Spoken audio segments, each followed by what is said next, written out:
I am trying. It's been 1 year since I did a benevolent donation of my left kidney. No way, dude. What was that? Hey, what was that like?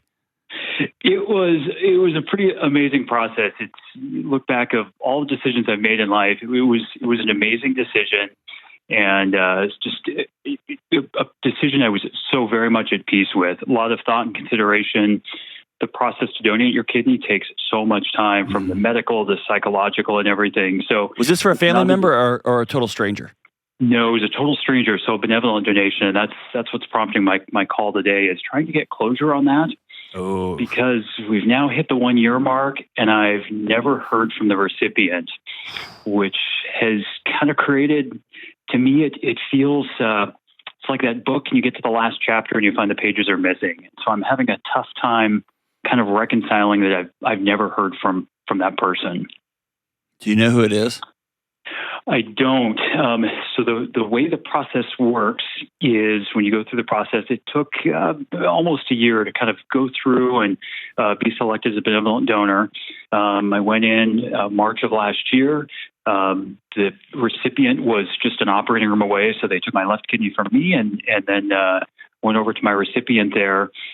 And I anticipated that sometime within the first year, probably one of three outcomes would happen. One is, and all of these communication is handled through the hospital, that they would reach out and there'd be kind of, some connection.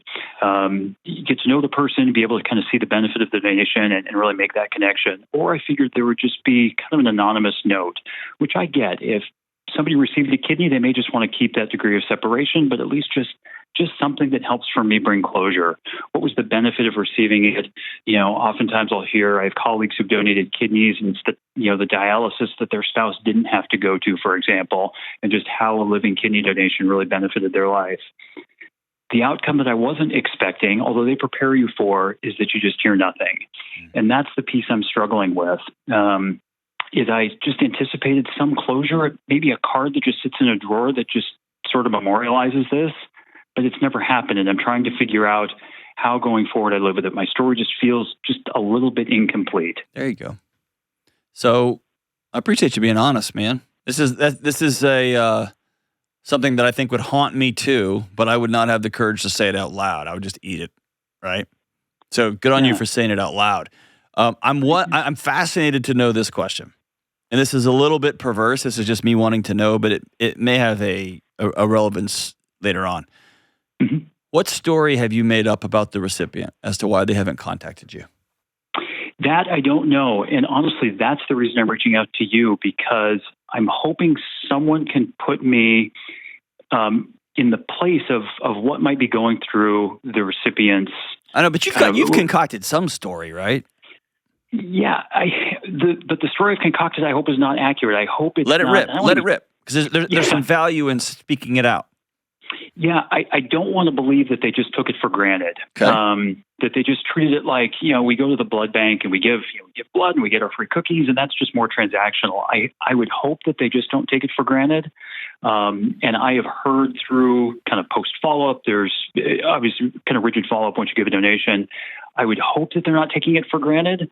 But that is my concern, that they just feel as if they've kind of received this gift, and that that they've given no thought to what it's like to be on the other side of that ledger of being the person who donated. And that's my concern is, gosh, did I give my kidney to someone who is just indifferent to the gift? And I want to be clear, I'm not looking for the keys to the city, credit, or anything. An anonymous note would more than satisfy it. But it just feels like I have 7/8 of a story, and that's going to be the story that sticks with me. So when people ask, what was it like to donate? I've had a chance to speak of it, about what it's like to be a living benevolent donor, but I just feel like that story is just not totally complete, and that may be something I have to hang on with for the rest of my life. Well, I think the challenge for you is you are expecting external validation for an internal narrative. Mm-hmm. And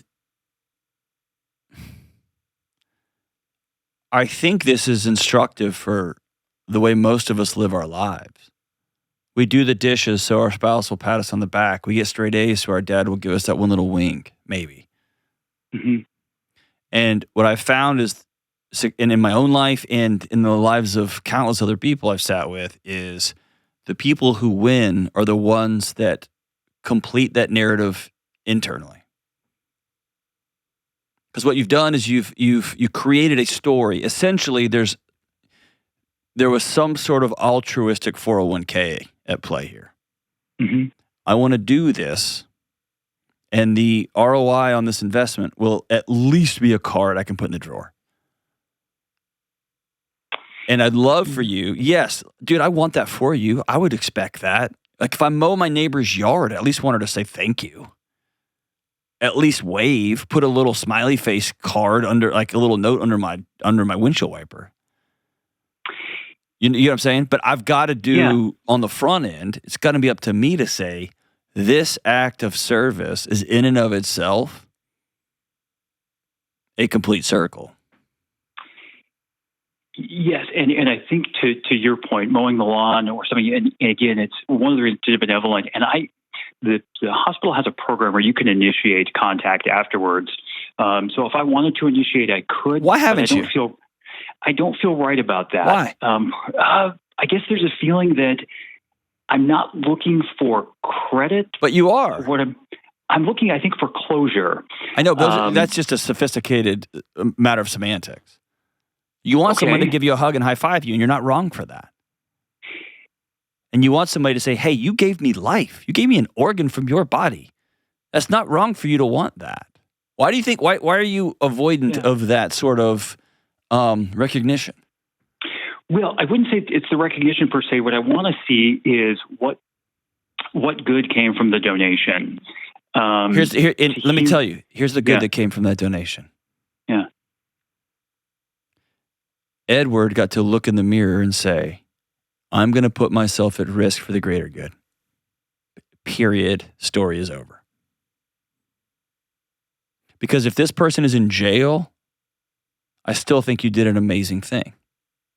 If this person has passed away, they got this kidney, they lived another 4 months, they went to cardiac arrest, they never came out of the hospital. What you did was an amazing thing. If you're looking, I mean, we can, I mean, you've probably heard the old trolleyology. If you haven't, it's you can go down a Google rabbit hole with trolleyology out of philosophy classes. But are we doing stuff because there's good in and of itself? Or are we doing things only is the value of the thing we did only in the end result? Yeah, and I would say it's the end result, even if for me it's anonymized. So my day-to-day work, I'm a police officer, and so I share that because as cops, we tend to be very evidence-based, right? We look at whatever the circumstance, we distill it down to those facts that we can articulate, and very outcome-based. And so I think it's for me not being able to see the kind of the manifestation of this kidney that I donated and how it improved a circumstance. Again, even if it's anonymized, it just feels incomplete. And to your point, which I so value, is how do I work through that, knowing that this may be as complete a story as I'll get? How do you work through the fact that I may never read the last pages of the book of my kidney donation? But the problem is, as an author, you've given somebody else the pen that they didn't ask for. Okay. You're still waiting for somebody to tell you you're a good man, that you did good.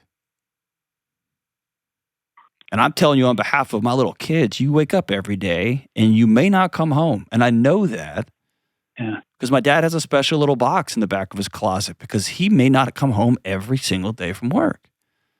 You're a good man. You did an extraordinary thing. And it's ridiculous that you haven't got a note or a call or a letter. I'm with you. It's absurd.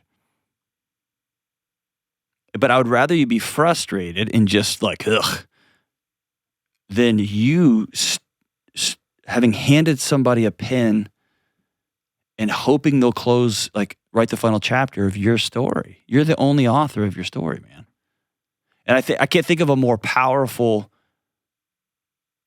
speaker at a benevolent donor conference to say, I had to look in the mirror, y'all. So if y'all are doing this because you think there's going to be a great Instagram reel and a fun story that's going to end up on CBS News when it's over, My person has never called me. And I wouldn't change a thing. Yeah, and that's absolutely true. And my ideal outcome would be just sort of seeing the manifestation of the gift, not even credit. That's not at all what I'm looking for. Just looking to, as I look at colleagues who have not done the benevolent donation, and they can speak to, hey, here's how this changed our family, allowed us to travel, allowed us to do these things, and knowing that their gift had some purpose. And I think that's my concern, is the potential compromise of my future health, obviously from 2 kidneys to 1. I look at these things and I say, gosh, was it at the end of the day a decision I would absolutely remake, absolutely at peace with it, but not knowing, I guess, how it changed or what benefit it brought someone is the piece I'm struggling with. And I appreciate that this may be... You'll never get it. You'll never get it. I'll never get it. And so it's how do I work to reconcile that? And maybe it's just that reality of it just is one of those things that won't get reconciled. It's the account that won't balance. I want you by yourself, go into your office at your house, and I want you to write this person an imaginary letter. Like, write them a real letter, but you're not going to send it. Okay. And I want you to decide whether it's a 19-year-old male, a 48-year-old grandmother, a 79-year-old, like, you get to pick the picture and write him or her a letter and say, here's what I hope for your life. And then you can put that letter in your drawer. You can put that letter in the garbage. You can shred it. You can put it in a fire pit. But I want you to stop carrying around this open loop. It's driving you into the ground. You did an amazing thing. This person may be deceased. This person may have some intellectual challenges. This person may be deployed. We don't know. And so any story we make up about this person is a burden to us, not them. And you are right and good and great to be frustrated and angry and sad. Those feelings don't make you a good person. A bad person. They make you human. Yeah, and I think I feel a measure of guilt for sort of having those feelings, because we do the benevolent donation, and I feel as if you do this, and I would absolutely do it again, and so there is that measure of guilt, wanting that just a sentence of let me let you free from that guilt. Yeah, and I think that's the thing. It's feeling badly that I even be free from that. I even want this closure. I want it for you. And I don't feel guilty at all. People should say thank you. It makes my wife die laughing. I'm over emotional and just kind of goofbally, but when things get bananas, I get really still.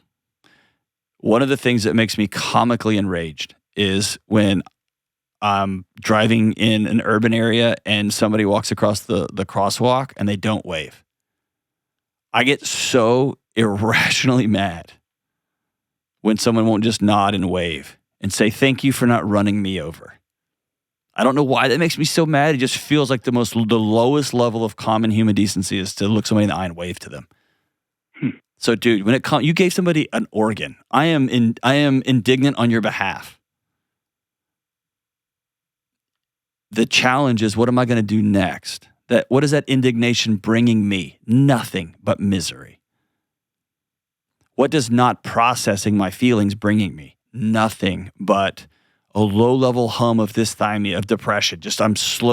I'm becoming trapped in my own, why not? Where is it? Who is it? What is it? Why didn't they do it? I bet it's because they don't even care. What if they're even doing drugs? What if they're and then I'm just making up stories that impact me, not them. I did a good thing. You did a good thing. And you did the right thing. And if we're only